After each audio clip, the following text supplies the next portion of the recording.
Bonjour bien-aimés, bienvenue sur notre chaîne Partage Biblique TV. Vous avez devant vous le missionnaire Kodiovi Adjouda, appelé communément le frère Yahou. Alors, aujourd'hui, nous allons continuer notre partage avec ce thème qui va nous occuper ce matin. Il s'agit des offrandes. Mais nous parlerons précisément de offrandes agréables à Dieu. Offrande agréable à Dieu. Alors, quelle offrande Dieu agrée-t-il? Alors, quelle est la qualité d'offrande que Dieu agrée? Quelle est la qualité d'offrande que Dieu accepte? Alors, c'est cette offrande que nous voulons parler ce matin. L'offrande agréable à Dieu. Alors, en tant qu'enfant de Dieu, en tant que chrétien, nous sommes conscients et ça devient vraiment quelque chose de culturel dans toutes nos rencontres ou bien dans nos assemblées, alors qu'il faut donner leurs offrandes. Alors aujourd'hui, des milliers de personnes, on donne les offrandes sans savoir quelle est la qualité d'offrande que Dieu agrée ou que Dieu accepte. Alors nous allons partager sur ce sujet ce matin et cela va nous aider, va nous ouvrir la pensée à comprendre ce que Dieu veut réellement de nos offrandes. Alors déjà, nous voulons comprendre l'offrande, c'est quoi? L'offrande proprement dit, c'est quoi? Alors, nous voulons voir l'offrande, c'est un don volontaire. L'offrande, quand nous parlons des offrandes, ou bien l'offrande, c'est un don volontaire. Alors, qui n'a pas de pression, qui n'est pas une loi selon la loi de Sinaï, mais qui est une loi d'esprit. Alors, l'offrande, c'est un don volontaire. Alors, nous allons aller dans l'origine des offrandes. Le premier endroit où l'offrande a été présentée à Dieu, et nous allons voir de quelle qualité d'offrande Dieu agrée-t-il. Nous lisons ce passage rapidement. Nous allons lire dans Genèse chapitre 4, le verset 3 à 5. Et nous lisons ce passage. Genèse chapitre 4, le verset 3 à 5. Au bout de quelque temps, Caïn fit à l'Éternel une offrande des fruits de la terre. Et Abel de son côté en fit une des premiers-nés de son troupeau et de leur graisse. L'Éternel porta un regard favorable sur Abel et sur son offrande, mais il ne porta pas un regard favorable sur Caïn et sur son offrande. Caïn fut très irrité et son visage fut abattu. Amen. Alors, nous voyons ici, ça c'est le premier endroit où on parle des offrandes dans la Bible. Alors, si nous voyons l'histoire du début des offrandes, des premières personnes qui ont offert, ou bien qui ont fait cette offrande à Dieu, nous parlons de Caïn et Abel. Alors, on va voir la profondeur de ce qui se passe. On a dit, Caïn a offert à Dieu, ou bien a fait l'offrande des fruits de la terre. Et Abel, de son côté, le premier-né de ses troupeaux.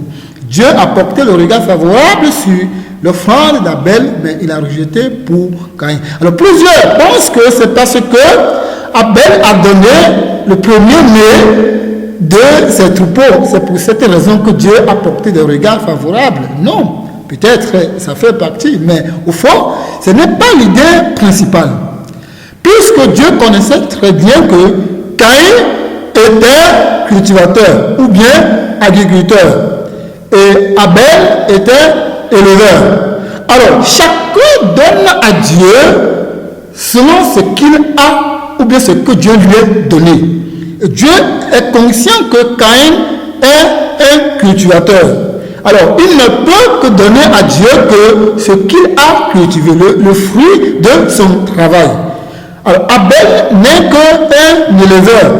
Il ne peut que donner à Dieu que ce qui est le fruit de son travail. Alors, à ce niveau, ce n'est pas la qualité d'offrande que Dieu a rejetée.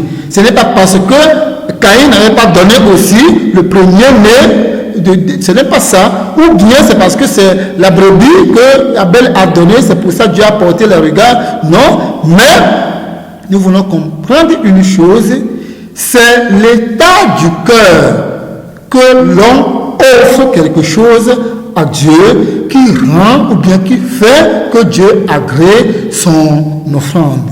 Ça veut dire que pour que Dieu agrée nos offrandes, la première des choses, c'est l'état de notre cœur. Alors, si notre cœur est bien disposé, Dieu va agréer facilement notre offrande. Alors, on va voir que le cœur de Caïn n'était pas disposé, tandis que le cœur d'Abel était bien disposé. C'est pour cette raison que Dieu a rejeté l'offrande de Caïn et il a accepté l'offrande d'Abel. Alors, nous allons voir qu'à la fin, on a vu Caïn fut irrité et son visage fut abattu. Alors, ça, c'est un signe qui nous montre déjà quel était l'état de son cœur. Un signe qui nous montre déjà que son cœur n'était pas bien disposé. Alors que Abel n'a donné aussi que le fruit de son travail. Comme Caïn a donné aussi le fruit de son travail. Ce n'est pas parce que c'est le fruit de la terre, non. Ce n'est pas parce que c'est la brebis, bien c'est le premier-né, non. Mais c'est la disposition du cœur. C'est l'état de cœur de chacun qui fait que vraiment Dieu a rejeté l'offrande de Caïn et a accepté l'offrande d'Abel. Alors si notre cœur est bien disposé, ce que nous pouvons donner à Dieu, Dieu le reçoit comme vraiment l'offrande agréable. Alors, nous allons lire encore ce passage rapidement. Nous lisons ce passage. Exode 25, le verset 2. Et nous allons lire. Parle aux enfants d'Israël qu'ils m'apportent une offrande. Vous la recevez pour moi de tout homme qui la fera de bon cœur. Amen. Alors, nous voyons ce que Dieu dit. Et c'est avec les enfants d'Israël, avec le peuple d'Israël.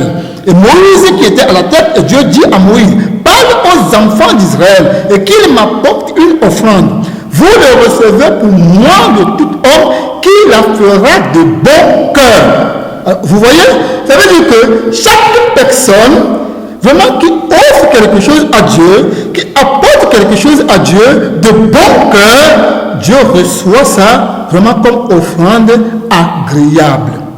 Mais chaque personne qui apporte quelque chose à Dieu, mais que son cœur n'est pas disposé, alors Dieu ne porte pas de regard favorable sur son offrande. C'est pour ça qu'il donne l'ordre à Moïse, tu reçois que sur celui-là qui apporte l'offrande avec un cœur disposé, avec un bon cœur. Nous lisons encore ce passage. Nous lisons Exode 35, le verset 5. Nous allons lire.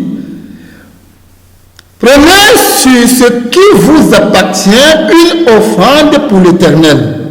Tout homme dont le cœur est bien disposé apportera en offrande à l'Éternel de l'or, de l'argent et de l'airain.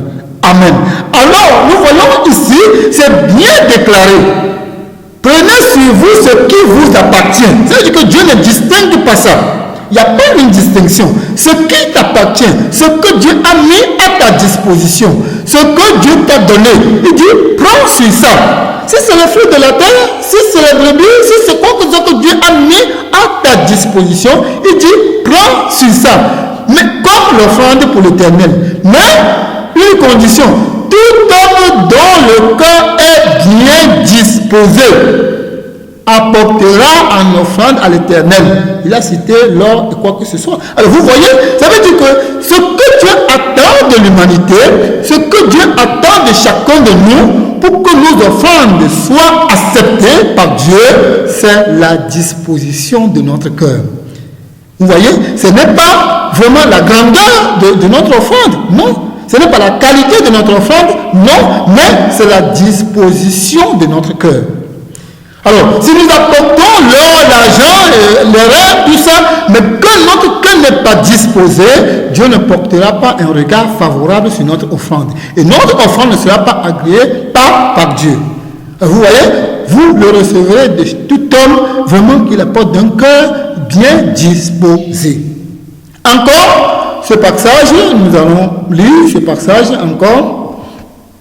Nous lisons toujours dans Exode 35, et le verset 21 et verset 22. Nous allons lire ces deux versets.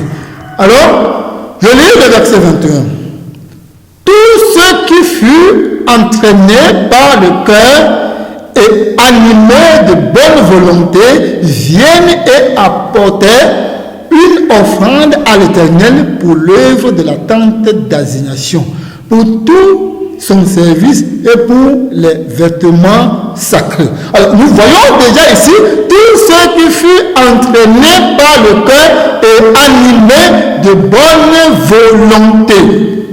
C'est bien mentionné. La deuxième partie, nous lisons le verset 22. Les hommes viennent aussi bien que les femmes, tous ceux dont le cœur était bien disposé, apportaient des boucles, des anneaux, des bagues, des bracelets, toutes sortes d'objets d'or. Chacun présenta l'offrande d'or qu'il avait consacrée à l'Éternel. Amen. Alors, vous voyez que c'est ce que nous sommes en train de dire, c'est ce que se réalise ici. On dit homme comme femme. Chacun venait avec l'offrande. Mais les qui? Quelle qualité? Tous ceux dont le cœur était bien disposé. Vous voyez? Tous ceux dont le cœur était bien disposé. Vous voyez, chacun apportait ce qu'il a. D'autres les bagues, d'autres les bracelets, d'autres objets. N'importe quel objet, donc ils apportaient ça pour l'œuvre de Dieu. Pour vraiment Dieu, pour offrande. Vous voyez? Alors, nous voyons que la réalité nous montre que c'est la disposition du cœur qui fait vraiment que Dieu accepte nos offrandes. Pour que nos offrandes soient vues pour Dieu comme quelque chose d'agréable. Pour que Dieu porte un regard favorable sur nos offrandes. Si notre cœur n'est pas bien disposé, nous pouvons apporter quoi que ce soit. La grandeur de ce que nous avons apporté n'influence pas Dieu. Mais c'est l'état de notre cœur qui compte pour Dieu. Et si nous avons un cœur bien disposé, nos offrandes seront agréées. Dieu accepterait nos offrandes et il portera un regard favorable sur nos offrandes. Alors, si nous disons que nous payons les offrandes, nous donnons les offrandes, regardez bien chacun dans son cœur. Ou bien chacun vraiment s'examine soi-même d'abord avant d'aller apporter son offrande. Parce que ce que Dieu agrée, c'est l'offrande donnée avec un cœur bien disposé. Nous lisons encore ce passage. Nous allons lire Exode 35, le verset 29. Tous les enfants d'Israël, hommes et femmes, dont le cœur était disposé à contribuer pour l'œuvre de l'Éternel, avaient ordonné par Moïse, apportaient des offrandes volontaires à l'Éternel. Alors, vous voyez que chaque fois, Dieu mentionnait ceci, dont le cœur était disposé. C'est toujours mentionné. Pourquoi? Parce que c'est l'offrande dont Dieu veut. Parce que c'est l'offrande dont Dieu attend de nous, les enfants de Dieu. Parce que c'est la qualité d'offrande que Dieu attend de chacun de nous. L'offrande donnée avec un cœur bien disposé. Et quand on parle d'un cœur bien disposé, on va se poser la question, mais il s'agit de quoi? Nous y reviendrons. Alors, nous voyons qu'en réalité, l'offrande que Dieu accepte, c'est l'offrande avec un cœur bien disposé. Alors, nous regardons ceci. Nous allons nous poser la question, à savoir, d'où vient le mépris des offrandes?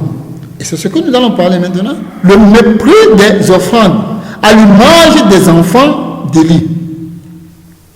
La quantité ou la qualité. Alors, nous voyons qu'aujourd'hui, il y a quelque chose qui se passe. Qu'est-ce qui se passe? Les hommes de Dieu aujourd'hui, animés par l'esprit de, je veux dire, d'avarisme ou bien de gourmandisme, on dirait qu'ils s'attachent uniquement au bien matériel, ce qui fait qu'on ne regarde pas ce que Dieu lui veut, mais on veut seulement que les gens viennent avec des offrandes. Et c'est ce que les enfants d'Élie faisaient. Ils méprisaient vraiment l'offrande de Dieu. Alors ceux qui étaient petits, vraiment tu n'as pas beaucoup donné, mais ceux qui venaient avec assez étaient bien appréciés et on les servait, on faisait leur service comme il fallait et ils prenaient ce qu'ils voulaient comme ils voulaient. Et c'est ce qui se passe aujourd'hui. On méprise l'offrande de Dieu. Est-ce que c'est la quantité que Dieu veut ou c'est la qualité? Je dirais, c'est la qualité que Dieu veut et non la quantité. Mais aujourd'hui, l'Église aujourd'hui, bien je veux dire, le christianisme aujourd'hui cherche que la quantité et non la qualité. Vous voyez, ce qui fait qu'on méprise l'offrande. Il y en a des assemblées qui disent, au temps des offrandes, on ne veut pas entendre les pièces. On ne veut pas les pièces, on veut que les billets. Vraiment, je me pose la question, est-ce que c'est quelque chose encore donné avec un cœur bien disposé? Est-ce que c'est une loi de Sénaï qu'on met sur des gens? Est-ce que l'offrande donnée est donnée à Dieu ou bien pour les hommes? Vous voyez? Alors, vous voyez que cette liberté, il n'y a plus ça, il n'y a plus cette liberté. Alors que l'offrande, on a dit un don volontaire. Un don volontaire, c'est ce qu'on appelle l'offrande. Mais aujourd'hui, dans les assemblées, le don volontaire n'est plus un don volontaire, mais ça devient un don obligatoire. Ça devient une obligation de donner les offrandes. Et quand on va voir plusieurs personnes dans les assemblées, on prend les plats ou bien les paniers, on marche devant les gens pour présenter, pour que chacun mette quelque chose dedans. Ou bien d'autres, on met ça au milieu et on chante, on danse et on voit que des gens sont rang par rang et pour venir mettre quelque chose dans le tronc. Imaginez-vous, toi qui n'as rien, imaginez-vous, et que tu n'as pas, et que tout le monde quitte, et tu es seul, ici ta chaise, tout le monde voit que tu n'as pas. Vous ne voyez pas que c'est une honte pour cette personne? Alors que l'offrande, c'est un don volontaire.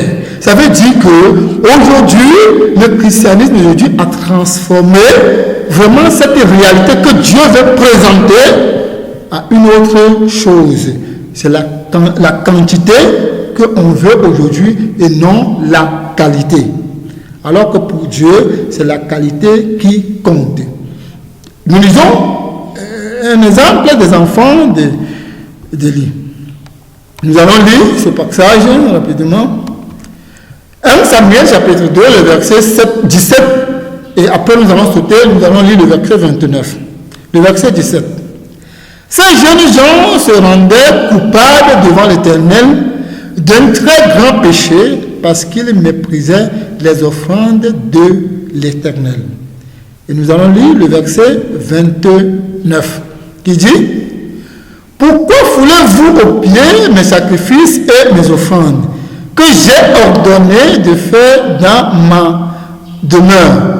Et d'où vient que tu honores tes fils plus que moi, afin de vous engraisser des prémices et toutes les offrandes d'Israël, mon peuple? Alors, vous voyez, ici, il est question que Dieu ressort. Nous connaissons l'histoire d'Élie et ses enfants. Comment ils maltraitaient des gens, comment ils prenaient les choses comme pour eux-mêmes, comment ils s'en foutaient de la réalité.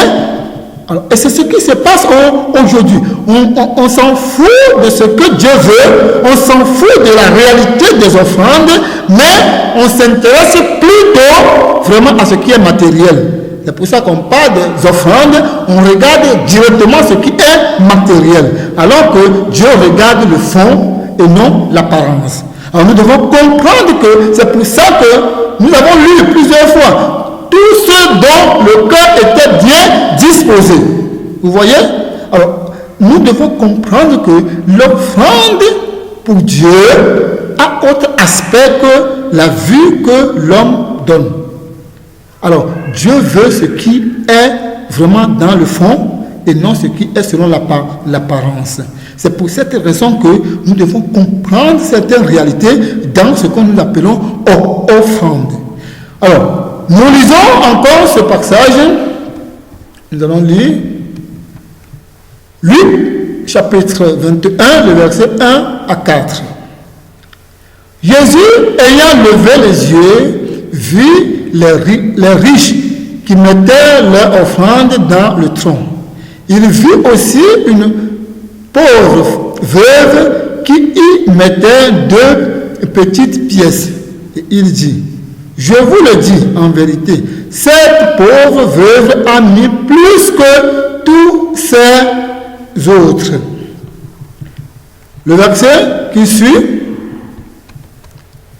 car c'est de leur superflu que tous ceux-là ont mis leur offrande dans le tronc, mais elle a mis de son nécessaire tout ce qu'elle avait pour vivre. Amen. Alors, nous voyons ici une réalité. Jésus était devant des gens pendant que des gens se levaient pour mettre, et ils mettaient l'argent dans le tronc. Alors, qu'est-ce que Jésus a remarqué? Des gens venaient avec des liasses d'argent pour mettre dans le tronc. Et on le voyait, on applaudissait. Mais une veuve pauvre est venue avec 2 pièces d'argent. À la vue de tout le monde, on va dire, ouais, vraiment, est-ce que c'est tout ça qu'elle pouvait donner? Mais Jésus a dit, celle-ci a donné plus que tout le monde. Pourquoi? Parce qu'elle avait donné tout ce qu'elle avait pour vivre. Ça veut dire la disposition de son cœur. Avec la joie de son cœur, vraiment, elle n'a pas regardé ses besoins, elle n'a pas regardé sa personnalité, mais elle n'a que regardé Dieu. Vous voyez? Elle savait que, vraiment, je suis qui? Ce que j'ai, ça n'appartient qu'à Dieu. Et moi, et tout ce que j'ai. Elle a tout mis dans le tronc. Elle a montré la disposition de son cœur. Vous voyez, c'est ça qui le presse. Comme Paul dit, vraiment l'amour de Christ nous presse. Alors, vous voyez, cette femme a donné plus que ceux-là qui donnaient des millions. Parce que ceux-là qui donnaient millions ont donné leur superflu. Ils n'avaient pas de cœur bien disposé quand ils donnaient, malgré les liasses d'argent qu'ils donnaient. Alors, nous devons comprendre la dimension de l'offrande, de ce que nous appelons offrande. Et l'offrande que Dieu accepte, c'est la disposition du cœur. C'est pour ça que Jésus a ouvert les yeux à plusieurs pour dire, cette femme qui a donné que 2 pièces d'argent a donné plus que tout le monde. Pourquoi? Parce qu'elle avait donné tout ce qu'elle avait pour vivre. Ça veut dire que ce qui sort de son cœur, la disposition de son cœur, et non la quantité de ce qu'elle a donné. Alors, nous voulons comprendre que le Seigneur veut faire sortir quelque chose d'extraordinaire dans ce que nous appelons offrande. Pour nous dire que l'offrande n'est pas question de matériel, n'est pas question de la quantité, mais c'est la qualité d'homme. C'est la disposition du cœur, de la personne qui donne. Nous regardons encore le passage, nous allons lire Malachie chapitre 3, le verset 2 à 4. Qui pourra soutenir le jour de sa venue? Qui restera debout quand il paraîtra? Car il sera comme le feu du fondeur, comme la postasse de foulon. Il s'assiera, fondra et purifiera l'argent et purifiera les fils de Lévi. Il les épurera comme on épure l'or et l'argent. et ils présenteront à l'Éternel des offrandes avec justice. Alors, l'offrande de Juda et de Jérusalem sera agréable à l'Éternel comme aux anciens jours, comme aux années d'autrefois. Amen. Alors, nous voyons ici, Malachie nous a révélé quelque chose qui était une réalité. Vous voyez? On a dit, bien sûr, qui va supporter le jour où il vient? Il dit qui? Et il dit, ce moment, qu'est-ce qu'il va faire? Il précise très bien, je peux bien répéter ce qu'il a dit. Il s'assiera, fondra et purifiera l'argent. Il purifiera les fils de Lévi. Ce sont des qui? Des enfants de Dieu. Il les purifiera. Ce sont des sacrificateurs. Il a fait de nous tous des sacrificateurs. Alors, il les éprouvera comme on éprouve l'or et l'argent. Les qui? Des enfants de Dieu. Et c'est ce moment où nous sommes, de nous éprouver comme on éprouve l'or. Parce qu'on veut faire sortir la qualité. Parce qu'on veut la qualité et non la quantité. Et ils présenteront les qui? À l'Éternel des offrandes avec justice. Il est mis pour qui? Les fils de Lévi, ou bien les sacrificateurs, ou bien les chrétiens, ou autrement dit les enfants de Dieu d'aujourd'hui. Ça veut dire que ainsi, ils vont présenter maintenant l'offrande avec justice. Autrement dit, avec la disposition du cœur. Et il dit, alors l'offrande de Juda et de Jérusalem sera agréable à l'Éternel comme aux anciens jours ou aux années d'autrefois.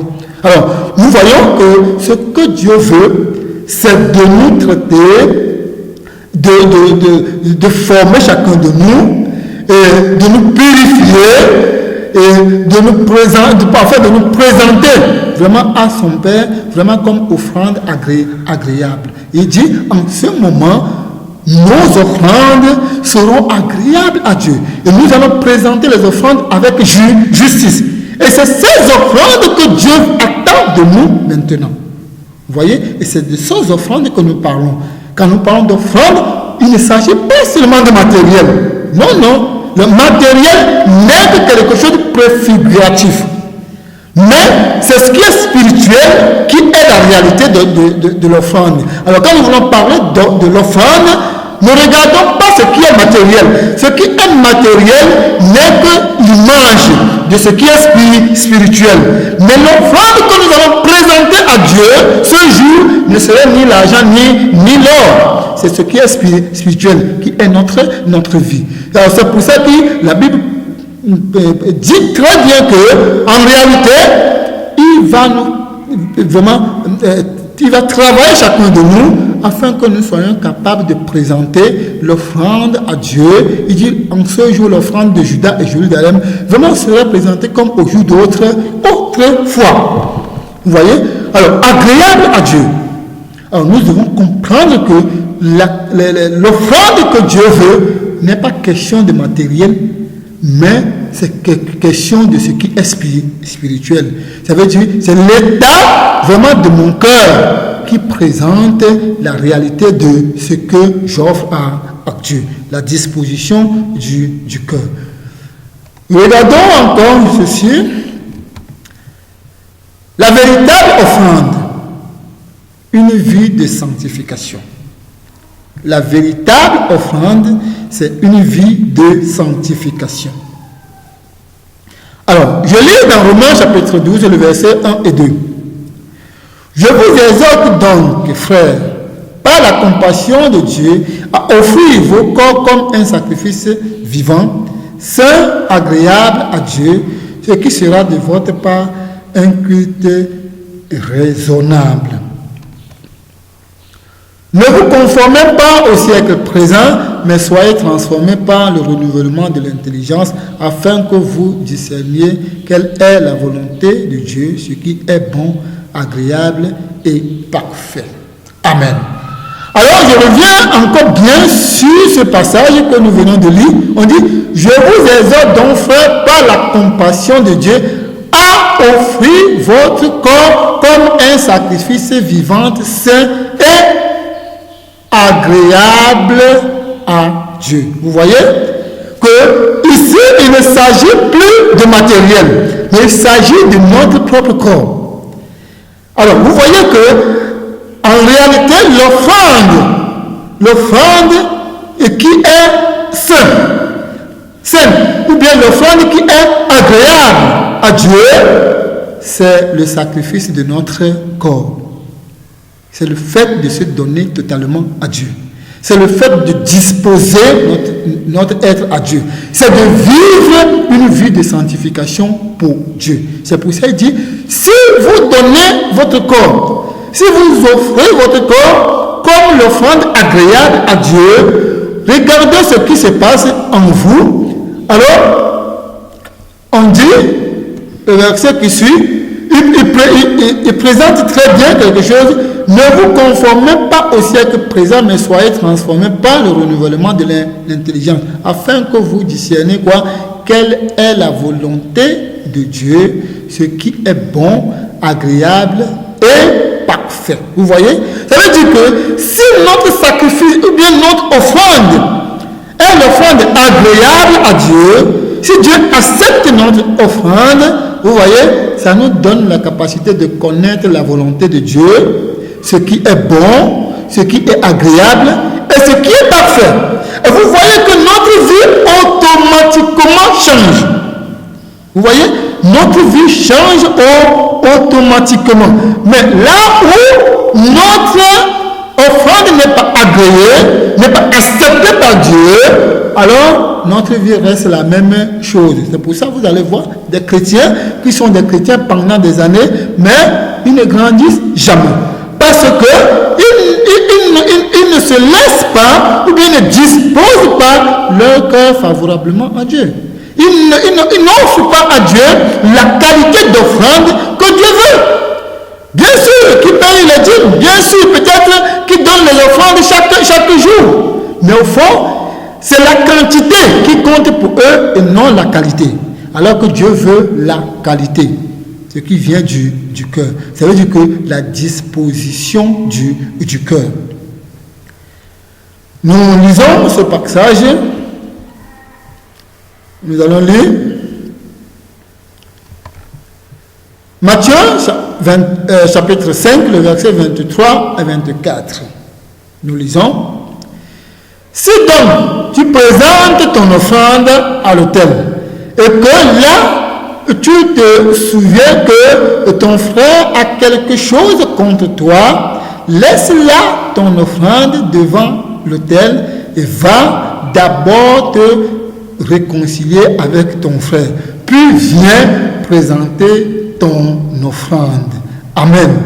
Alors, nous devons savoir déjà, entre vraiment l'offrande que nous voulons donner à Dieu et le fait de se réconcilier d'abord avec la personne avec qui nous avons quelque chose, quelle est la plus importante maintenant? On a dit, si tu pars donner l'offrande à Dieu, tu as ton offrande à main, mais quand tu te rappelles que tu as quelque chose avec quelqu'un, dépose d'abord ton offrande et va d'abord se réconcilier avec la personne et reviens maintenant donner ton offrande. Alors, quand on nous dit ça, qu'est-ce que ça nous dit? Entre l'offrande que nous voulons donner et la réconciliation, ou bien la manière de rétablir la relation entre moi et mon frère, qu'est-ce qui est plus important pour Dieu? Ça veut dire que la réconciliation avec mon frère, qui est une vie, vous voyez, qui est un témoignage pour Dieu, qui témoigne la réalité de Dieu en moi. Dieu dit, c'est la plus importante. Ce n'est pas l'offrande que tu as.